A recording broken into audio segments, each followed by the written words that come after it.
In this video, we'll be talking about the content that we learned in week 5 of Math 277. In our previous video, we focused mainly on parametrizing equations of 2D surfaces and shapes and how they relate when we intersect two surfaces together. In this video, we're going to be talking a little bit more about quadric surfaces, which are surfaces that occupy the 3D space. So some things to know. Let's say if we just have some random shape here,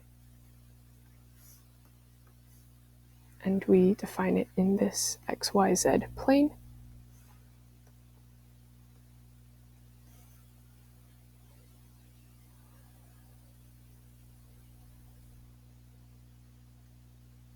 So let's say it's an ellipsoid, which we're going to get into a little bit more later. There are some things that we call traces. So traces, it's basically just a way to describe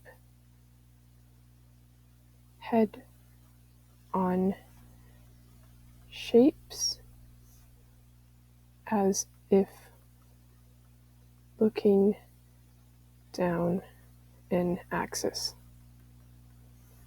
So what I mean by that is if we had our eyes looking at this one region here, so if we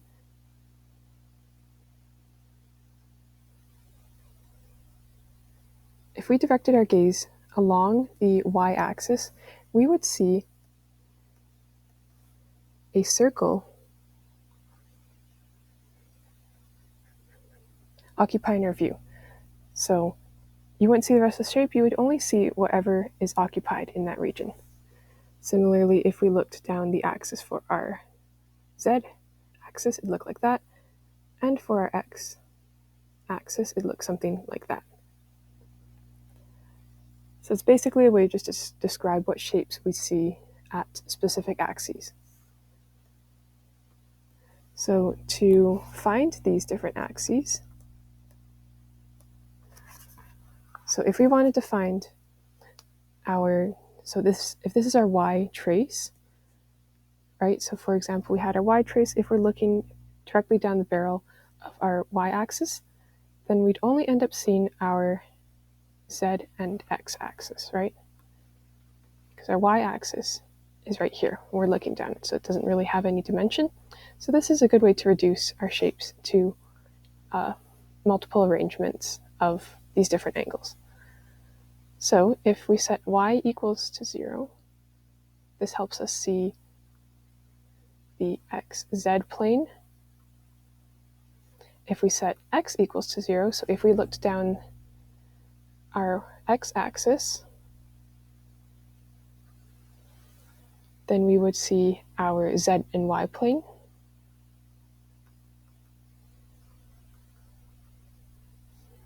And if we set z equals to 0, then we would see our xy plane.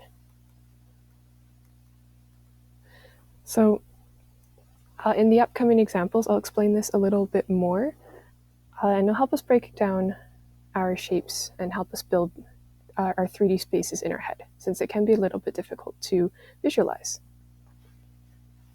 So the first shape I want to talk about is an ellipsoid. So ellipsoid is what I just drew, and the equation for an ellipsoid is x squared over a squared plus y squared or b squared plus z squared or c squared equals 1. So some things to note. So each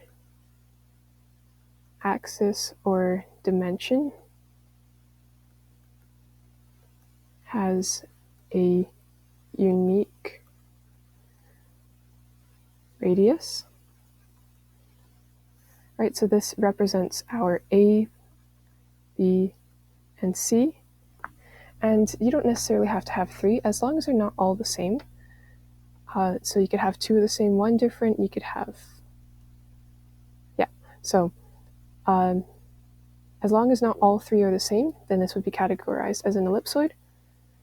There are 3 positive terms, and each x, y, z term is squared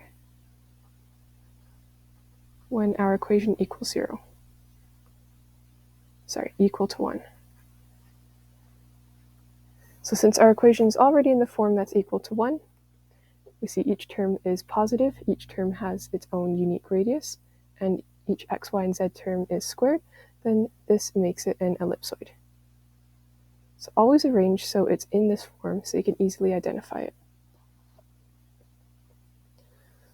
So our traces, as identified in our previous slide, looking at it from either way, you'll always see an ellipsoid. So each trace is an ellipse or a circle. So spheres kind of follow the same rule. So for a sphere, we would have x squared over a squared plus y squared over a squared plus z squared over a squared equals 1. So this is very similar to our ellipsoid in the sense that we have all of our x, y, and z terms squared. Each of them are positive when equal to 1. But what is different about this is our radius for each plane is the same. So is the same in all directions. And there's 3 positive terms when equal to 1,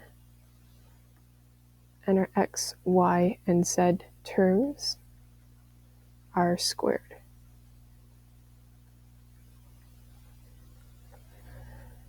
So let's draw some pictures for these two. So I'm going to draw an ellipsoid first. So an ellipsoid could look something like this. Do it in blue.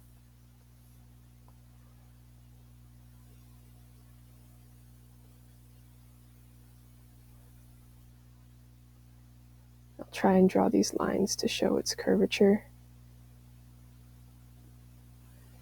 All right, so this is an ellipsoid.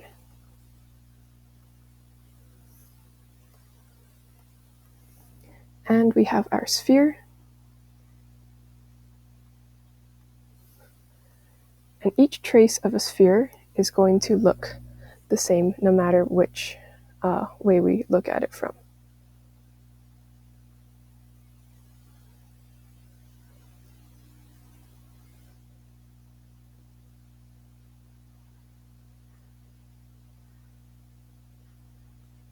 So this is our sphere.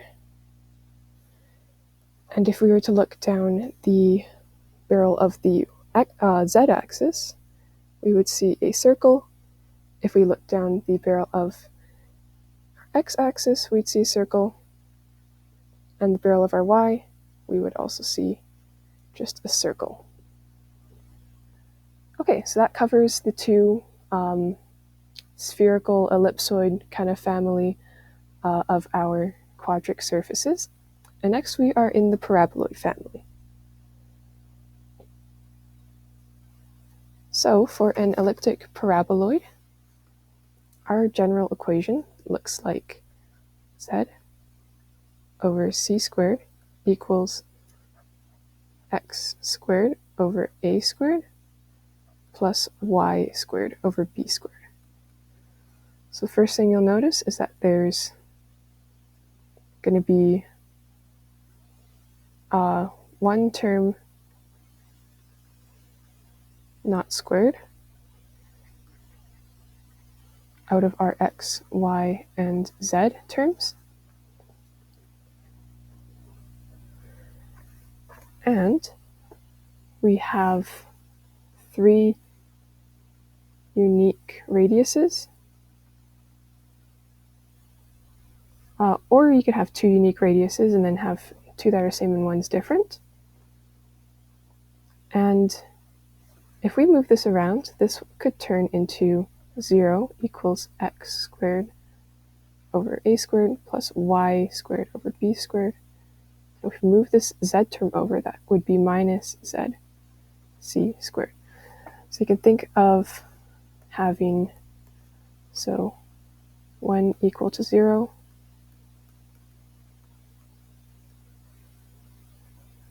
there are 3 positive squared terms and 1 negative other term. Okay, so what does this look like? So if we were to draw this out in our plane,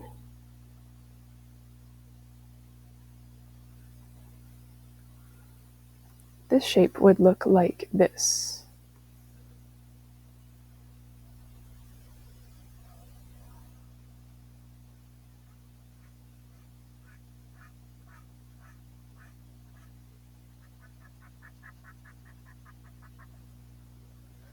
All right, and so looking at how this appears, we can say that our negative term is trace where our shape appears as an ellipse. So in this case, our negative term is our z. So if we look down the barrel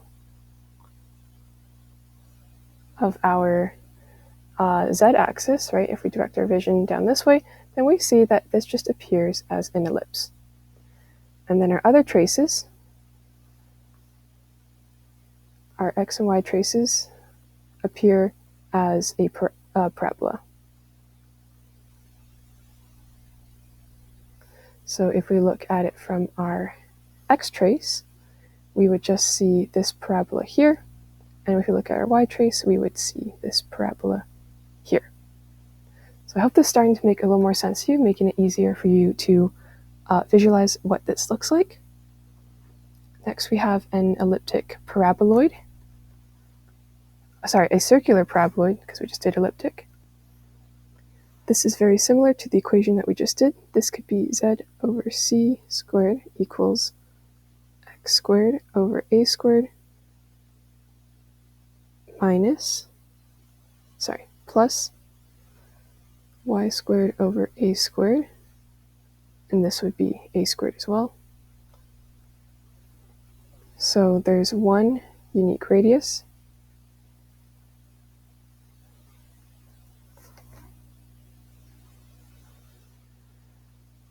and let's see.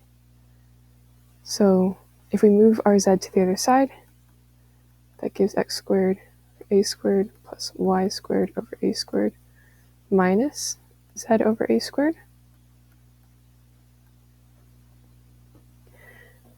And that means that we have we have 2 positive terms, and these are squared terms. We have 1 negative term, 1 equal to 0, right? Same goes for this.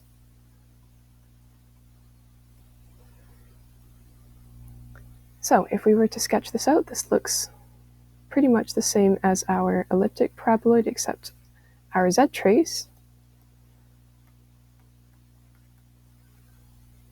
is a circle now. So because our negative term is our z term, that is where we are centered over, and that's where we want to draw our circular trace along. I'm trying to make this look circular. It's not working.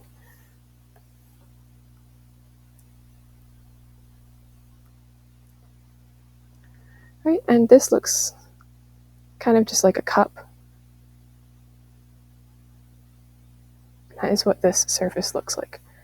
our other two traces are paraboloids. So other are parabolas. And that is one way to define our circular paraboloid.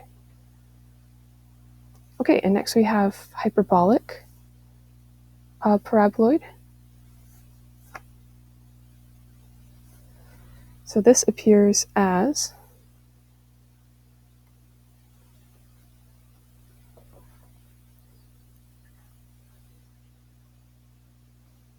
so I'm going to write this in a different form. This is z equals positive or minus x squared over a squared minus y squared over b squared. The key difference is this minus sign. I'm not really sure why I drew it so big. That's the key part that separates this. So if we were to distribute this, you could have two terms of the same sign and one term of the opposite sign. So in this case, we have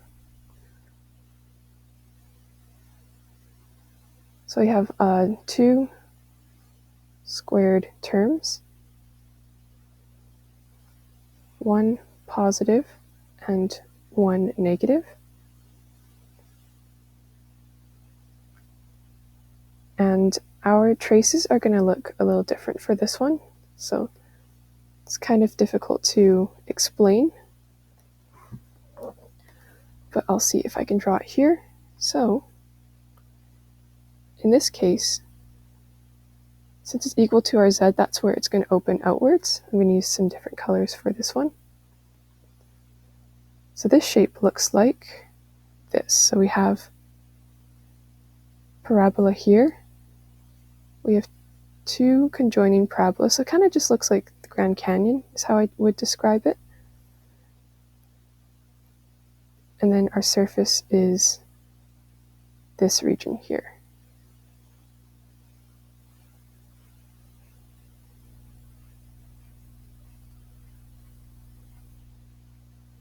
Which is enclosed by yet another hyperbola. Sorry, I've been using parabola this whole time. I mean hyperbola, which would occur right here. Okay, so that is what our hyperbolic equation looks like. So next up is our next up in our paraboloid family. I think I meant hyperboloid. So I would like you guys just to, this is my bad, this is hyperboloid.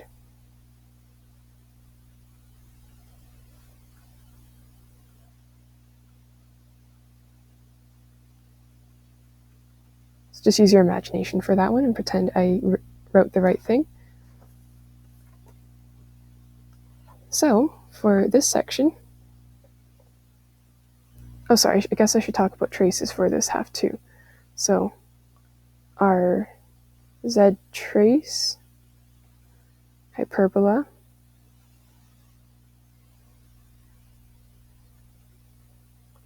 right, because if you look at it from above, you have two of the parabolas on either side. Yeah, so sorry, that's all I wanted to write for that one.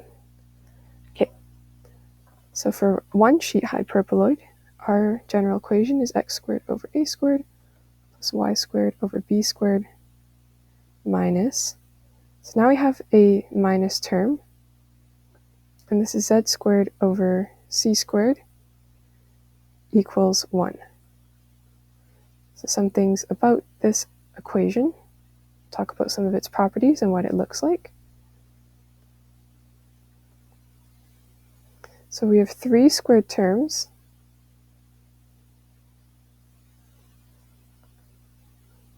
We have 2 positive, 1 negative,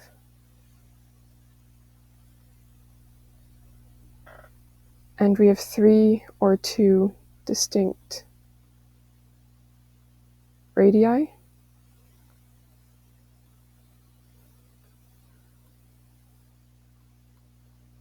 Right, so our A, B, and C are all different.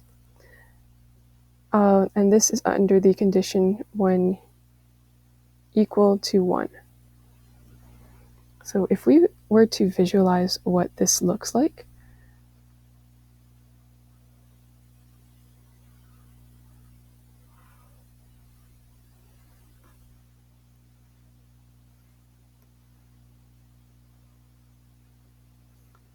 okay, so this looks like a shape like this.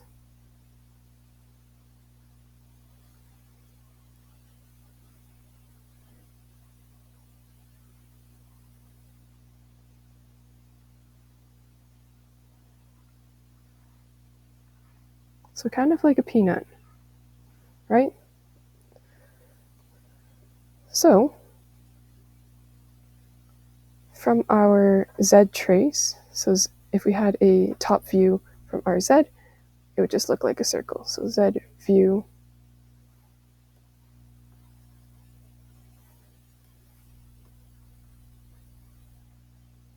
it would just be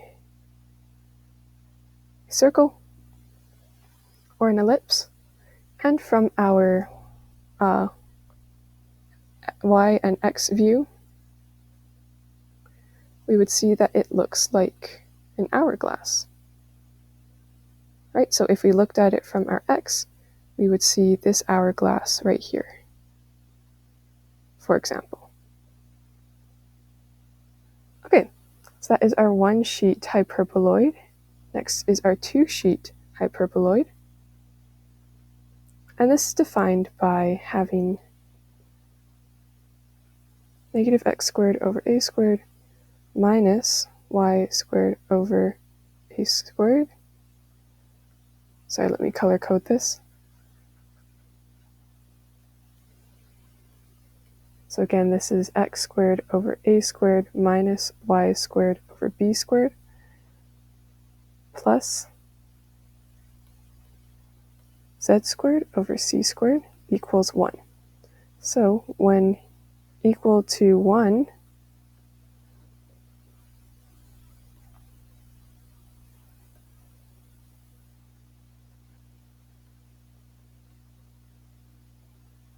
we have 3 square terms,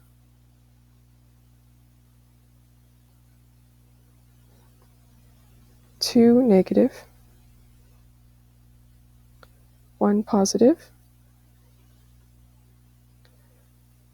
with 3 or 2 distinct radii. So drawing this one out on the side,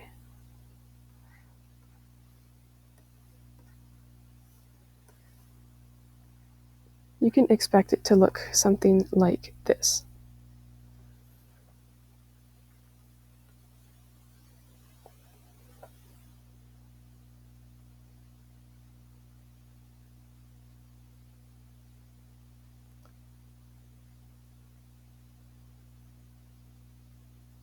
And you can imagine it as 2 cups that don't touch. And it's centered on our positive term. So since our positive term is z squared over c squared, then that is where it's going to be pierced through, along that z axis. Okay, so next up is our cone hyperboloid. And for this equation, this looks like x squared over a squared plus y squared over b squared minus z squared. So it's looking a lot like our 1 sheet. But the catch is it's equal to 0. So when equal to 0, we have 3 square terms.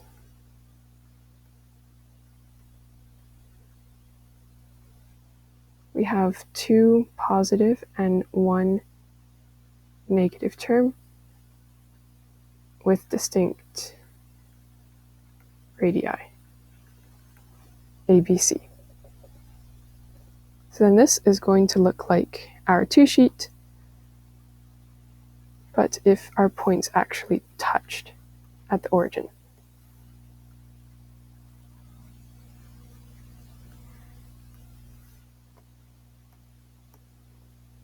So then this would just look like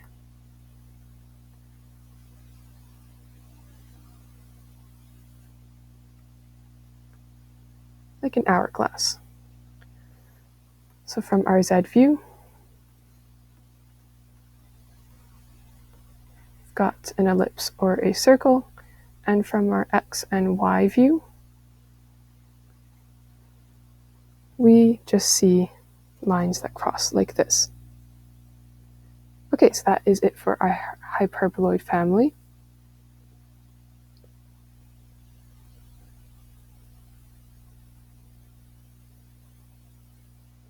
Okay, and now going on to special surfaces.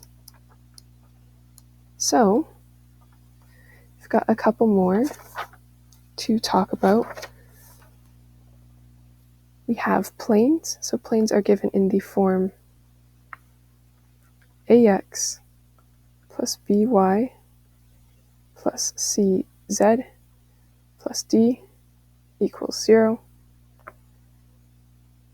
where a, b, and c are real. And if d equals 0, we're at the origin. So 0, center at origin.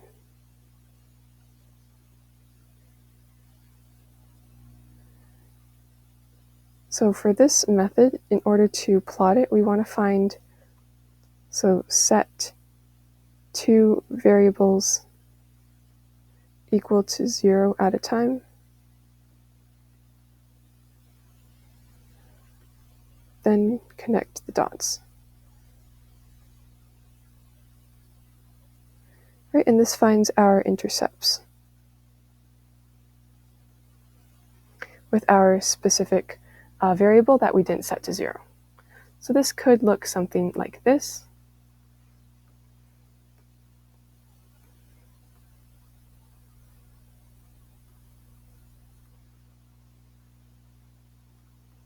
Right, this could be what our plane could look like.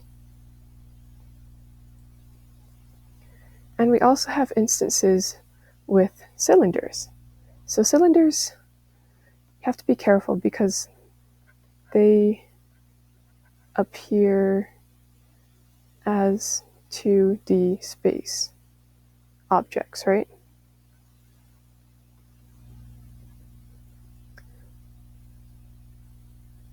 So if we only have XY coordinates, or if we only have XZ or YZ, the generators are on that Z axis. So if we have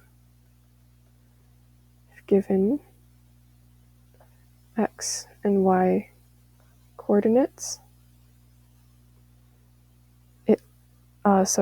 generators are parallel to that plane. So say if we had, so our XY plane is here, this flat region, and we wanted to generate a parabolic one, then our parabolic line would be parallel with the X and Y plane. So this would be our surface here. Okay, so that covers all the different kinds of shapes you need to know in 3D space, and now we're going to go through some examples. So in this first example, we are given an equation for our surface to be x equals y squared plus z squared.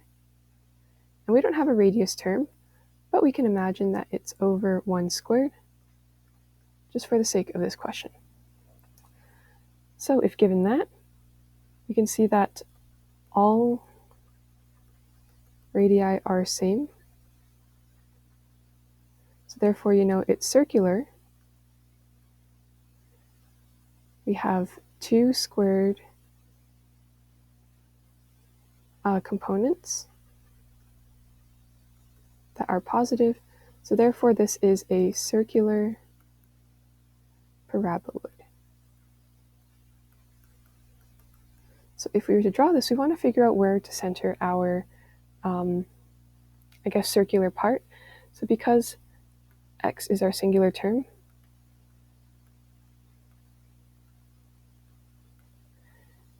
the circle trace is on x-axis. So that circle trace is this section right here, which the x-axis pierces, and that's kind of the open top part of our cup. And the rest of it is going to be generated along that way.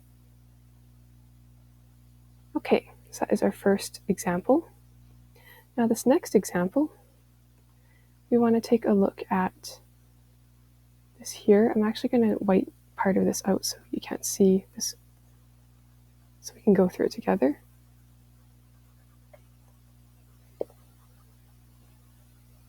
Okay, problem solved. So next is z is equal to square root of 9 minus x squared minus y squared. So we want to make this look a little better. So if we square both sides, that gets rid of our radical. And if we isolate, so then we have x squared plus y squared plus z squared equals 9.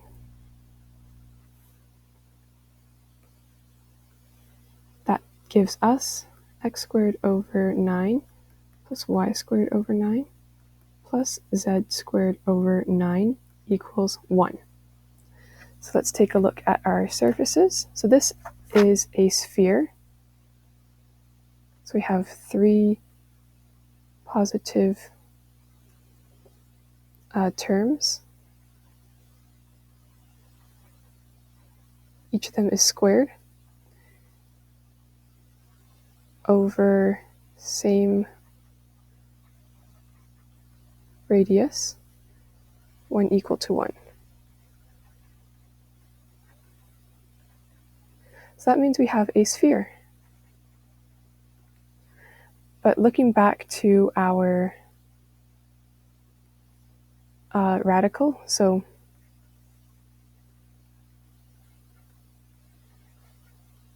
because of our radical, we need everything inside to be positive, because you can't take the square root of a negative.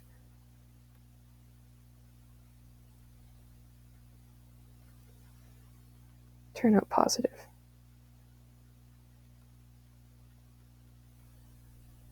So once we square both sides, that doesn't really matter, but if we take it back to our first form, then definitely we want to make sure that we are considering that.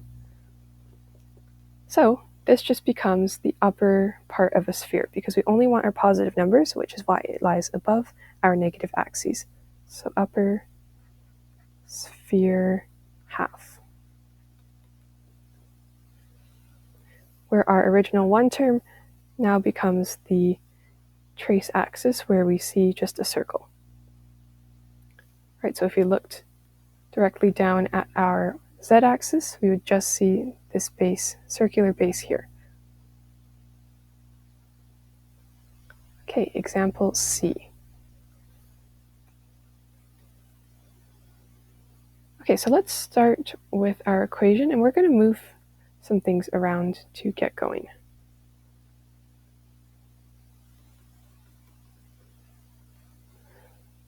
So let's divide this 900 to each term.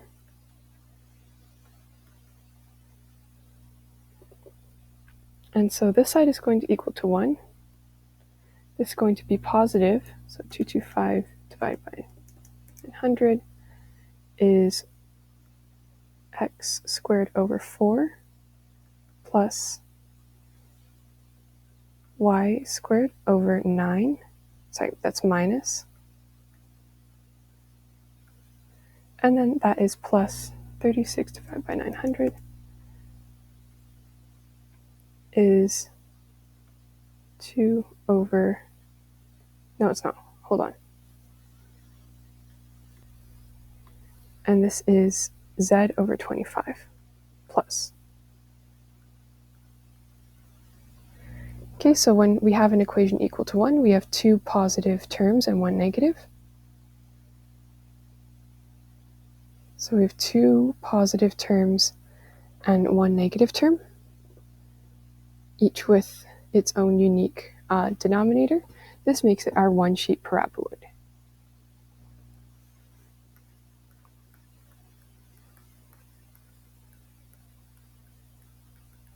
Now I want to find our orientation. So because our negative term is y, right, so y is our ellipse trace is along y-axis, right? So that makes sense. So if we stared directly down our y-axis for our shape, we would only see the ellipses, and then they'd be connected with a hyperboloid. This is supposed to say hyperboloid, sorry. Okay, next we have an equation of a plane. You already knew that based on the picture, but we're going to find how they plotted each separate points. So we see that each term is not squared.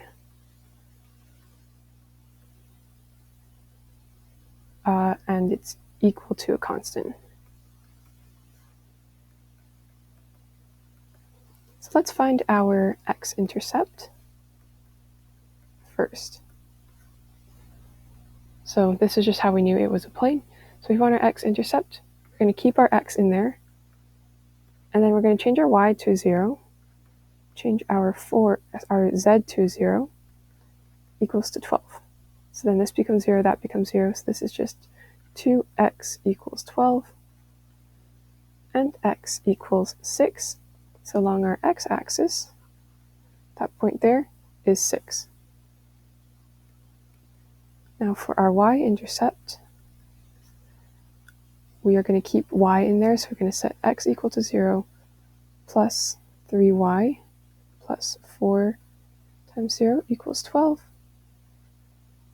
And this gives 3y is equal to 12, y is equal to 4.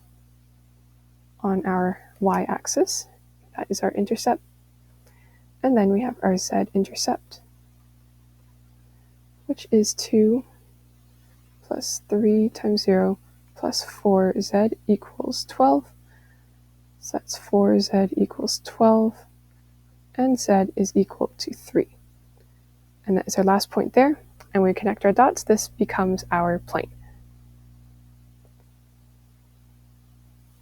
Okay, there's a couple more questions left, and then we will be finished with this video. So let's keep pushing. Okay, so let's rearrange this. Yeah, so then this would give us z plus 4x squared plus 4y squared equals negative 2. We move that over, this is negative z over 2 plus 2x squared. So that's minus. And then minus 2y squared to get it equal to 1. All right, so we have, sorry, let me just redo my work. There's a better way to do this.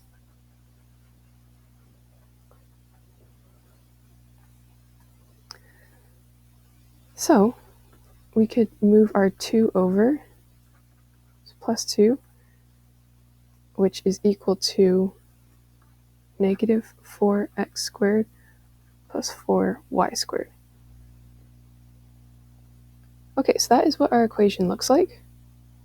So if we were to write this out in our form, our general form for this, We could write this as x minus 0 because we're not given an h or k value. And this is over 1 over 4. This is plus y minus 0 squared 1 over 4. Okay, so if we look at this section here, so because z is not squared, this is our center trace. It's going to look like this. Sorry, this shape is a downward sphere.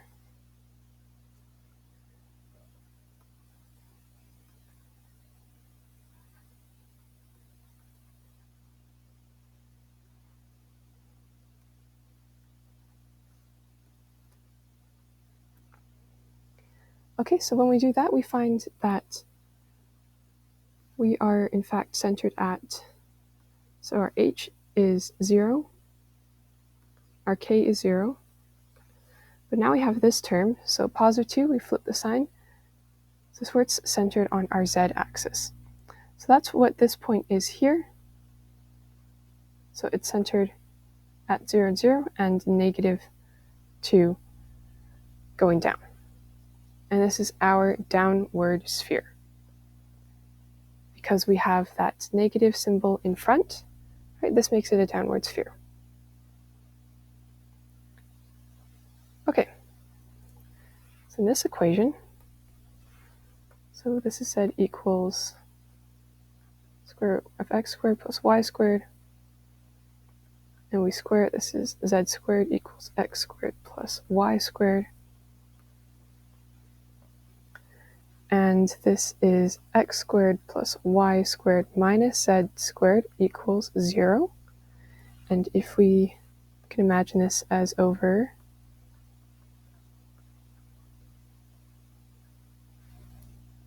take a look at our equations for a cone. So cone hyperboloid. We have 3 square terms. We have one term that it's negative, one equal to 0. So let's see if we've got those. We've got all of our terms are squared, 2 positive, and this one is negative, right? So this is where our trace is.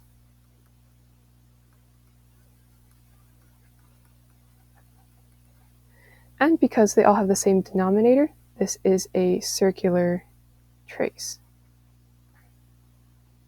So if we look at looking down the barrel of our z-axis, that gives us this circle here. And the reason we say it's upper nape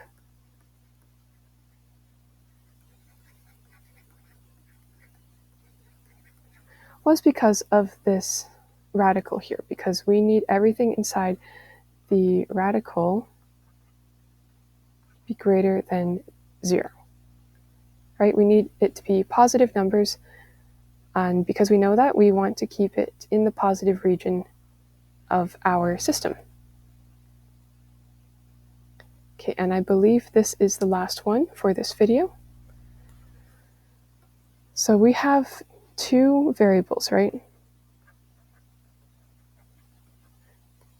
So in this case, because we have 2 variables, they're wanting to trick us, but we know better because we see that it's in R3.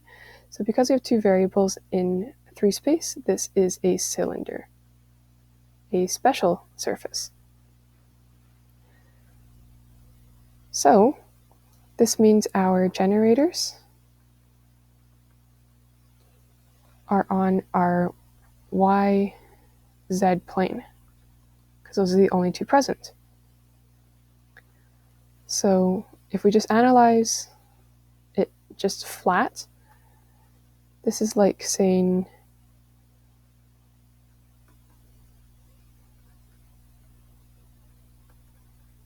y minus 0 squared over 3 squared plus z minus 0 squared over 2 squared.